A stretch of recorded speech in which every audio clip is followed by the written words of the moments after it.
going on, guys? BrettO Live back with another video, and today we have the Week in Review episode 124, baby. This is where we go over Raw and SmackDown in a setup style. Of course, we always start the video with Monday Night Raw. If you want to skip ahead, feel free. Skip right to SmackDown. If you're bored with Raw, skip right to SmackDown part of the video. Check that out. But without further ado, we're going to start with Raw, Week in Review. If you guys have never heard of BrettO Live, feel free to subscribe to the channel so you never miss a new video. And without further ado, let's get into the setup. Starting over here, we opened up the show with Bobby Lashley and MVP coming out. Of course, just showboating on how they beat Goldberg.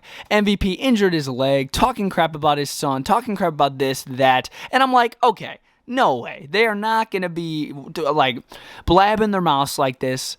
Somebody's got to interrupt them. And boom, Damien Priest. I was not expecting Damien Priest. The brand new United States champion pops out, and he's like, you know what, Bobby? I want to have a match with you. I'm sick and tired of you. And then Bobby Lashley fires the first shot, and then it turns into a one-on-one match. Right when they announced the one-on-one match, Priest versus Bobby Lashley, I'm like, yeah, we're definitely not going to get a winner for this.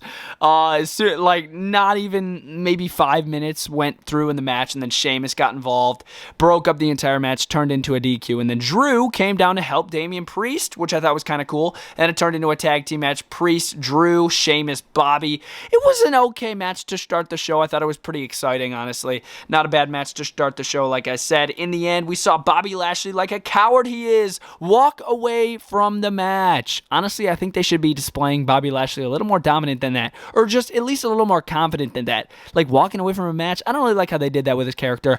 But yeah, he leaves Sheamus high and dry. And then Sheamus loses the match, obviously, because it's 2-on-1.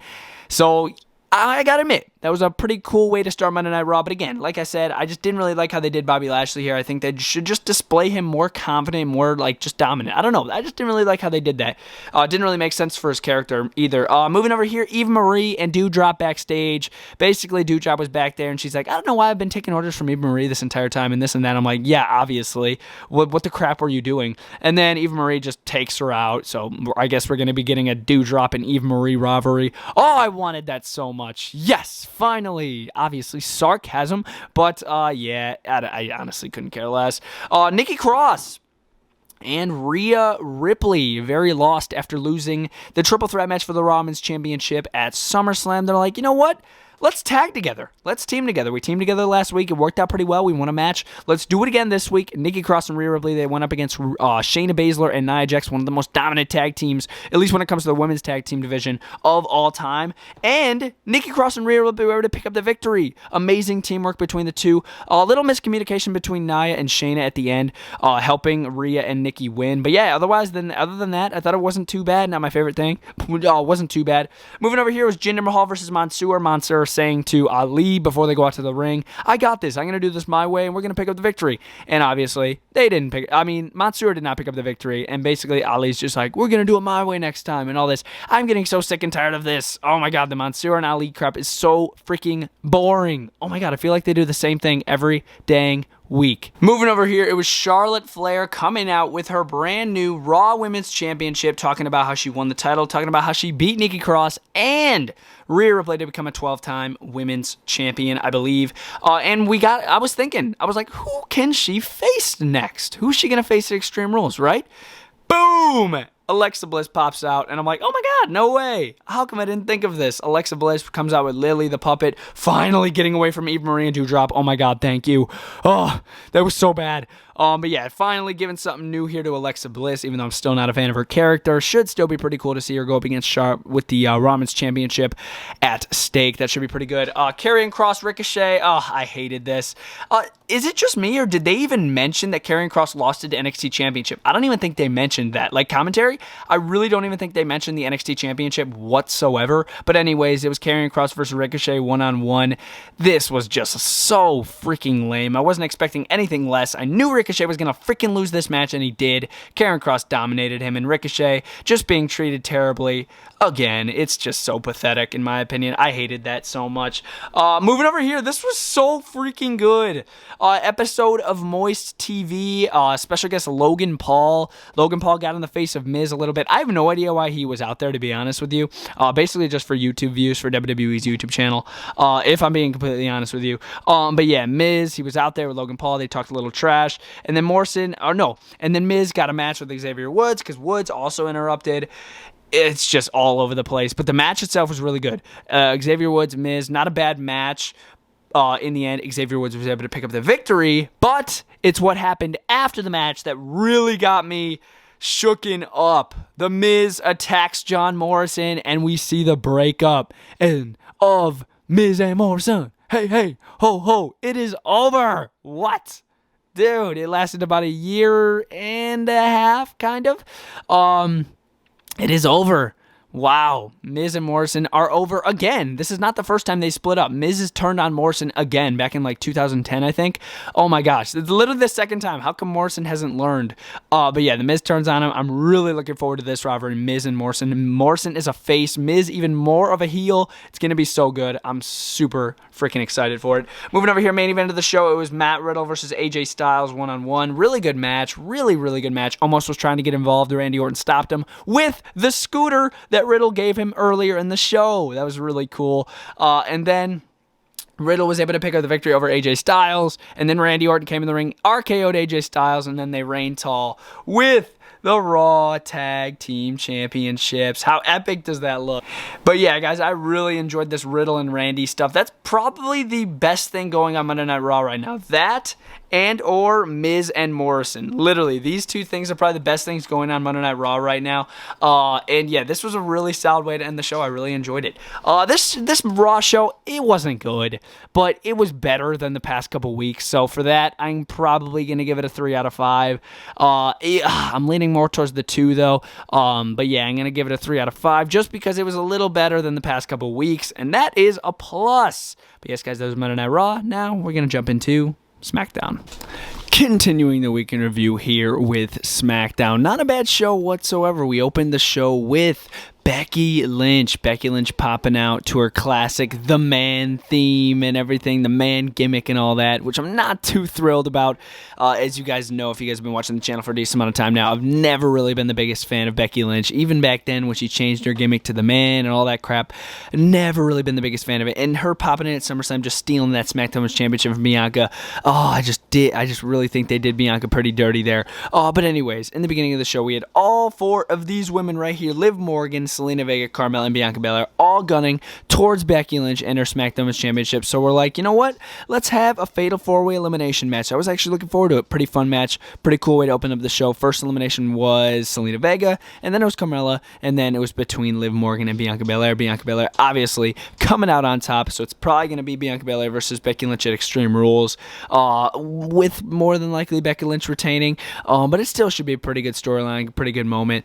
But other than that, yeah, pretty solid way to open the show as far as the match goes, but as you guys know, not a fan of Becky Lynch, so it didn't really, go well with me. Moving over here, it was Shinsuke Nakamura and Rick Boogs versus Dolph Ziggler and Robert Roode, the Dirty Dogs. 2-on-2 tag team match. Honestly, the Dirty Dogs, they need to split up. They really, really do. It is not working anymore. It wasn't at the beginning, in my opinion, and it really isn't right now.